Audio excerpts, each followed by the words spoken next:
അപകടങ്ങളുടെ ഒരു നീണ്ട നിര തന്നെയാണ് നമുക്ക് കാണുന്നത്. എന്നാൽ അതിനെ തടയാനായിട്ടാണ് ഞങ്ങളിവിടെ ആൻറ്റി സ്ലീപ്പ് അലാം എന്ന പ്രൊജക്റ്റ് ഉണ്ടാക്കിയിരിക്കുന്നത്. ഇത് ഞങ്ങൾ അഡിനോ ബോർഡ് ഉപയോഗിച്ചല്ല ഉണ്ടാക്കിയിരിക്കുന്നത്, ടൈമർ സർക്യൂട്ടാണ് ഉപയോഗിച്ചിരിക്കുന്നത്. ഞാൻ തന്നെ ഉണ്ടാക്കിയ ഒരു ടൈമർ സർക്യൂട്ടാണ്. ഇതിലൂടെ നമുക്ക് പൈസ ചിലവ് കുറയ്ക്കാമാണ് ഈ ആൻറ്റി സ്ലീപ്പ് അലാം ഉണ്ടാക്കാനായിട്ടുള്ള. ഇതിലുപയോഗിച്ചുള്ള സാധനങ്ങളുടെ പേര് ഞാൻ പറയാം.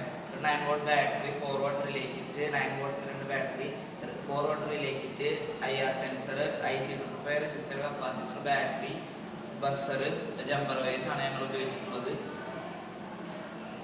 ഈ പ്രൊജക്റ്റ് നമുക്ക് കൊടുക്കാൻ വരുമ്പോൾ ആദ്യം സാധിക്കും. നോക്കിയാലും അപകടങ്ങളുടെ ഒരു നീണ്ട നിര തന്നെയാണ് നമുക്ക് കാണുന്നത്. എന്നാൽ അതിനെ തടയാനായിട്ടാണ് ഞങ്ങളിവിടെ ആൻറ്റി സ്ലീപ്പ് അലാം എന്ന പ്രൊജക്റ്റ് ഉണ്ടാക്കിയിരിക്കുന്നത്. ഇത് ഞങ്ങൾ അഡിനോ ബോർഡ് ഉപയോഗിച്ചല്ല ഉണ്ടാക്കിയിരിക്കുന്നത്, ടൈമർ സർക്യൂട്ടാണ് ഉപയോഗിച്ചിരിക്കുന്നത്. ഞാൻ തന്നെ ഉണ്ടാക്കിയ ഒരു ടൈമർ സർക്യൂട്ടാണ്. ഇതിലൂടെ നമുക്ക് പൈസ ചിലവ് കുറയ്ക്കാമാണ് ഈ ആൻറ്റി സ്ലീപ്പ് അലാം ഉണ്ടാക്കാനായിട്ടുള്ള. ഇതിലുപയോഗിച്ചുള്ള സാധനങ്ങളുടെ പേര് ഞാൻ പറയാം.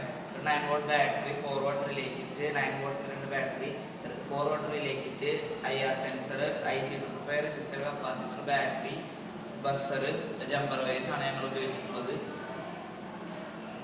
ഈ